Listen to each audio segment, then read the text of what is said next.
Assalamualaikum warahmatullahi wabarakatuh. Perkenalkan, nama saya Andika Kamajaya dengan NIM 43040023025 dari kelas 4D.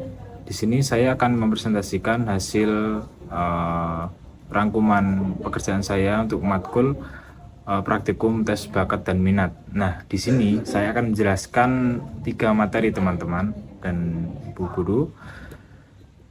Yang pertama ada materi Differential Aptitude Test atau DAT. Nah, di sini seri tes multiple bakat Differential Aptitude atau tes DAT dalam bahasa Indonesia dapat dipakai istilah tes perbedaan bakat. Merupakan salah satu tes seri tes multiple bakat yang paling banyak dipakai dalam bidang pendidikan dan kerja. DAT pertama kali terbit pada tahun 1947 dan telah direvisi pada tahun 1963. Nah, penyusun DAT sendiri adalah G. Bennett, H.G. Fisher, dan A.G. Wiseman dari USA. Selanjutnya, DAT memakai teori kelompok faktor kecerdasan model PMA atau kemampuan mental KMP dari Thurston. Adapun maksud dan tujuan DAT antara lain yang pertama, sebagai sarana akademik untuk mendapatkan prosedur penilaian yang ilmiah, terintegrasi, dan standar bagi murid-murid. Yang kedua, dirancang untuk bimbingan pendidikan dan vokasional atau pekerjaan. Lalu yang ketiga, dipakai dalam bidang industri untuk penempatan karyawan dan promosi jabatan selanjutnya. Dalam hal ini perkembangan pembinaan karyawan pabrik. Lalu yang keempat ada DAT terdiri dari 8 tes, masing-masing berdiri sendiri sehingga dapat digunakan secara terpisah untuk seleksi dalam bidang industri pada jenis pekerjaan tertentu. Nah, dari 8 tes tersebut, ini dikelompokkan menjadi 2 kelompok besar, yaitu kelompok yang pertama adalah kelompok tes verbal yang meliputi verbal reasoning, numerical ability, classical speed accuracy, yang terakhir yaitu language usage. Adapun kelompok kedua yaitu tes nonverbal meliputi abstract reasoning, mechanical reasoning, dan space relation. Nah, dalam hal ini telah dijabarkan dalam 8 poin. Untuk yang pertama ada kelompok tes verbal meliputi yang pertama verbal reasoning atau VR, yaitu mengukur kemampuan berpikir abstrak dan memahami konsep verbal melalui analogi kata, berguna untuk bidang yang memerlukan pemahaman bahasa. Lalu yang kedua adalah numerical ability atau NA, yaitu menguji pemahaman hubungan numerik dan pemecahan masalah kuantitatif, penting untuk matematika, teknik, dan akuntansi. Lalu yang ketiga ada abstract reasoning atau AR, mengukur kemampuan berpikir logis dan memahami pola dalam diagram, digunakan untuk memprediksi kecerdasan umum. Lalu yang keempat ada Spatial Relation atau SR, yaitu menilai kemampuan visualisasi objek 3 dimensi yang relevan untuk arsitektur, desain, dan tata ruang. Kita lanjut pada kelompok yang kedua yaitu Mechanical Reasoning atau MR, menguji pemahaman prinsip mekanika dan fisika dalam situasi nyata, bermanfaat bagi bidang teknik dan perakitan. Lalu yang selanjutnya ada Classical Speed dan Accuracy atau CSI, yaitu mengukur kecepatan dan ketelitian dalam tugas administratif berguna dalam pekerjaan klerikal dan pengarsipan. Selanjutnya ada Language Usage pertama, yang itu menilai penguasaan kosakata dan kemampuan ejaan yang penting untuk komunikasi tertulis. Lalu yang terakhir ada Language Usage yang kedua, yaitu mengukur pemahaman tata bahasa, tanda baca, dan penggunaan kata yang tepat yang berguna dalam jurnalistik dan bisnis. Baik teman-teman, kita lanjut pada materi yang kedua yaitu General Aptitude Test B3 yaitu GATB. GATB sendiri dikembangkan oleh United States Employment Service atau USS pada tahun 1947 untuk mengukur berbagai kemampuan kognitif dan keterampilan. Nah, setelah direvisi, GATB terdiri dari 12 tes yang mengukur 9 faktor utama atau primary mental abilities atau PMA menurut teori Thurston. Nah, dalam 9 faktor GATB kita rangkum menjadi singkat, yaitu yang pertama, General Learning Ability atau GLA mengukur kemampuan belajar umum melalui tes vocabulary, arithmetic, reasoning, dan three-dimensional space.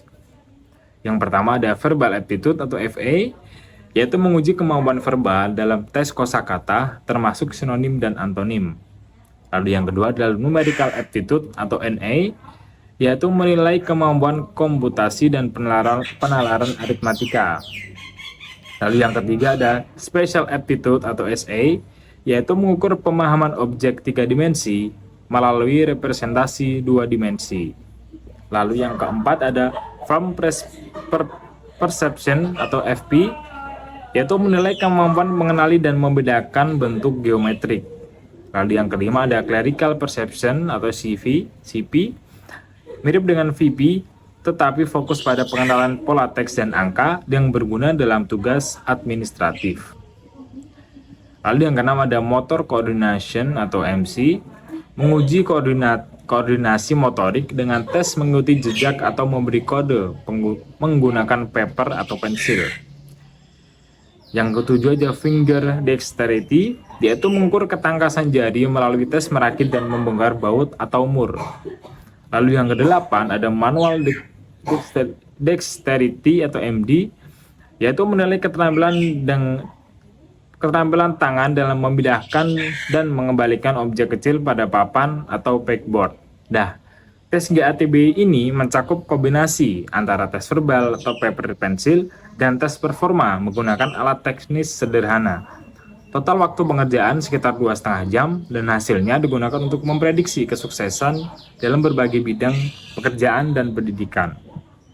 Nah, teman-teman, kita lanjut pada materi yang ketiga, yaitu Flanagan Aptitude Classification Test atau yang disingkat FACT. FACT dikembangkan oleh J.C. Flanagan dari USA untuk mengklasifikasikan bakat dan kemampuan seorang dalam tugas tertentu. Nah, di sini terkait dengan tujuannya ada 4 tujuan, yaitu yang pertama, menentukan bakat dan kemampuan dasar seseorang. Lalu yang kedua ada memprediksi kesuksesan kerja berdasarkan bakat. Yang ketiga, merencanakan program pelatihan dan bimbingan karir. Lalu yang keempat, menyeleksi dan menempatkan karyawan di berbagai bidang.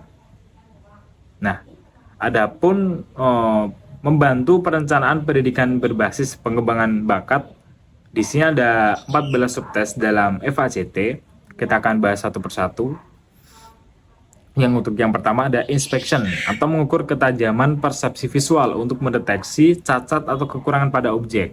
Lalu yang kedua ada coding, menguji kecepatan dan ketepatan dalam pengkodaan informasi administratif. Lalu yang ketiga ada memory, mengukur daya ingat dalam mengingat kode yang telah dipelajari.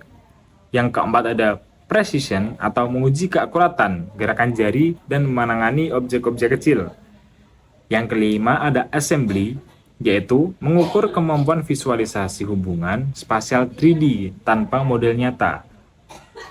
Yang selanjutnya, yang keenam ada scales, yaitu mengukur kemampuan membaca skala, grafik, dan peta dengan cepat dan akurat. Lalu yang ketujuh ada coordination, menguji koordinasi gerakan tangan dan lengan. Yang kedelapan ada judgment dan comprehension, mengukur kemampuan pemahaman membaca dan pengambilan keputusan secara logis. Lalu yang kesembilan ada arithmetic, menguji keterampilan dasar berhitung, penjumlahan, pengurangan, perkalian, ataupun pembagian. Lalu yang ke-10 ada patterns, yaitu mengukur kemampuan mereproduksi pola-pola dasar secara akurat.